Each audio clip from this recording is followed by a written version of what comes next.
गणपते नमो नमः। 90 सर्ग इंद्रजीत और लक्ष्मण का भयंकर युद्ध तथा इंद्रजीत का वध, भाग 2/2।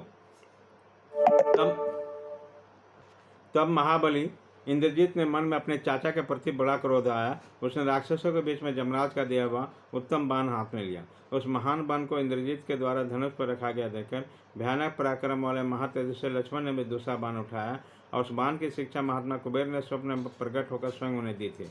वह बाण इंद्र आदि देवताओं तथा असुरों के लिए भयंकर थे। उन दोनों के परी के समान मोटी थी। बलिष्ठ भुजाओं द्वारा जोर से खींचे हुए उन दोनों के श्रेष्ठ धनुष दो क्रोच पक्षियों के समान शब्द करने लगे। उन दोनों वीरों ने अपने श्रेष्ठ धनुष पर जो उत्तम सांख्य रखे थे वे खींचे जाते अत्यंत तेज से प्रज्वलित हो उठे। दोनों के बाण एक दूसरे से धनुष से छूटे और अपना प्रभा को आकाश में प्रकाशित करने लगे। दोनों के मुखभाग बड़े वेग से आपस में टकरा गए। उन दोनों भयानक बाणों को जो ही टक्कर हुई उससे दारुण अग्नि प्रकट हो गई। उससे धुआं उठने लगा और चिंगारियां दिखाई दी। वो दोनों बाण दो महान ग्रहों के भांति आपस में टकराकर सैकड़ों टुकड़े होकर संग्राम भूमि में गिर पड़े। युद्ध के मुहाने पर उन दोनों बाणों को आपस में आघात प्रतिघात देखकर लक्ष्मण और इंद्रजीत दोनों को उसमें लज्जा हुई। फिर दोनों एक दूसरे के प्रति अत्यंत रोष में भर गए। सुमित्रा कुमार लक्ष्मण ने कुपित होकर वारुणास्त्र उठाया। साथ ही रणभूमि में खड़े हुए इंद्रजीत ने रौद्रास्त्र उठाया और उसे वारुणास्त्र के प्रतिकार के लिए छोड़ दिया। उस रौद्रास्त्र से आहत होकर लक्ष्मण का अत्यंत अद्भुत वारुणास्त्र शांत हो गया। तदनंतर समर विजयी महातेजस्वी इंद्रजीत ने कुपित होकर दिव्यमान आग्नेयास्त्र का संधान किया, मानो उसके द्वारा समस्त लोगों का प्रलय कर देना चाहता। परंतु वीर लक्ष्मण ने सूर्यास्त्र के प्रयोग से उसे शांत कर दिया।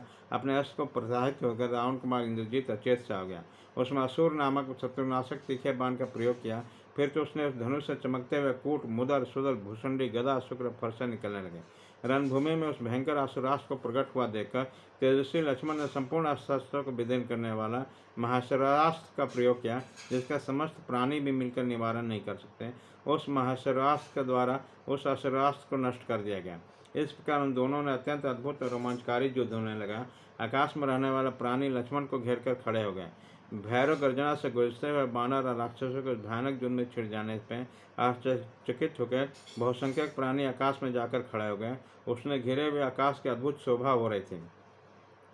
ऋषि पितर देवता गंधर्व गरुड़ और नाग भी इंद्र को आगे करके रणभूमि में सुमित्रा कुमार की रक्षा करने लगे। तत्पश्चात लक्ष्मण ने दूसरा उत्तम बाण करके धनुष पर रखा, जिस पर स्पर्श आग के समान जलाने वाला था। उसने रावण कुमार को विदीर्ण कर देने की शक्ति थी। उसके सुंदर पर लगे थे। उस बाण का सारा अंग सुडौल और गोल था। उसकी गांठ भी सुंदर थी। वो बहुत ही मजबूत और स्वर्ण से विभूषित था। उसमें शरीर के चीर डालने की क्षमता थी। उसे रोकना अत्यंत कठिन था। उसके आघात को सह लेना भी कठिन था। और राक्षसों को भयभीत करने वाला विषधर सर्प के बीच के भांति शत्रु का प्राण लेने वाला था। देवताओं द्वारा उस बाण को सदा ही पूजा की गई थी।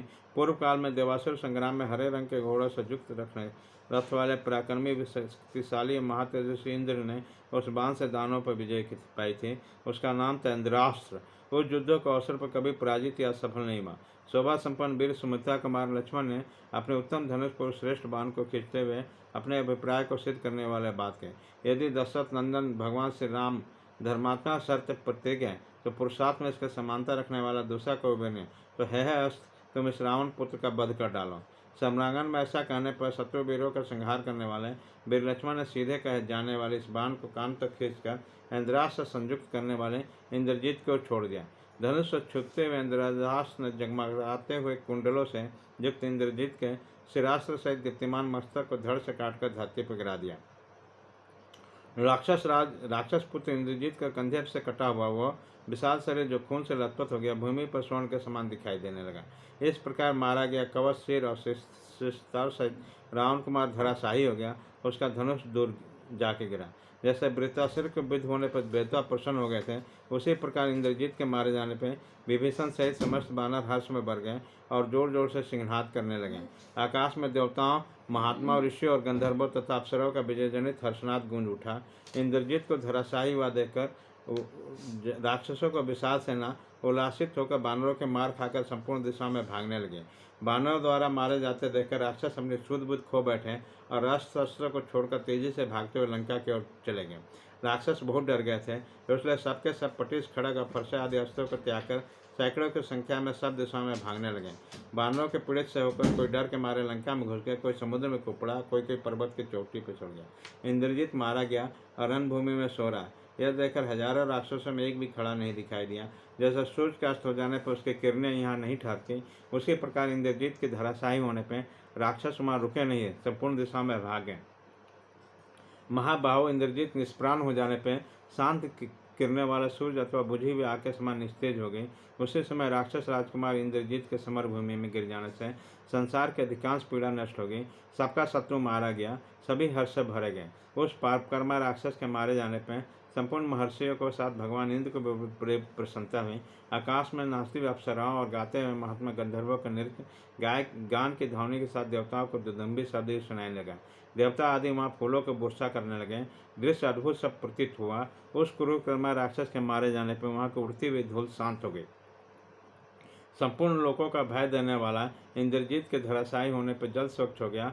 आकाश में निर्मल दिखाई देने लगा। देवता और दानव हर्ष से खिल उठे। देवता, गंधर्व और दानव वहाँ वो सब एक साथ मिलकर संतुष्ट होकर बोले, अब ब्राह्मण लोग निश्चिंत क्लेश शून्य होकर सर्वत्र विचारें। सम्रांगन में अत्यंत बलशाली निशाचर शिरोमणि इंद्रजीत को मारा गया देख हर्ष से भरे हुए वानर रघुपति लक्ष्मण का अभिनंदन करने लगे। विभीषण, हनुमान, ऋक्ष, रघुपति, जाम्बवान सभी विजय के लिए लक्ष्मण जी का अभिवादन करने लगे। अब भूरी भूरी प्रशंसा करने लगे।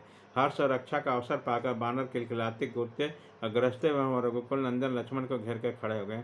उसी समय पूंछों को हिलाते हुए फटकारते हुए वीर लक्ष्मण की जय हो, ये नारा लगाते लगे।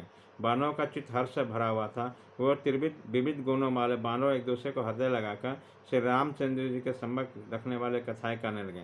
युद्ध स्थल में लक्ष्मण के प्रिय सुहित बानर और दुष्कर्म महापराक्रम देखकर बड़े प्रसन्न हुए। देवता भी उस इंद्रद्रोही राक्षस का वध देखकर मन में बड़े भारी हर्ष का अनुभव करने लगे। इस प्रकार श्री वाल्मीकि निर्मित आर्ष रामायण आदि काम के युद्ध कांड में 90वां सर्ग पूरा हुआ।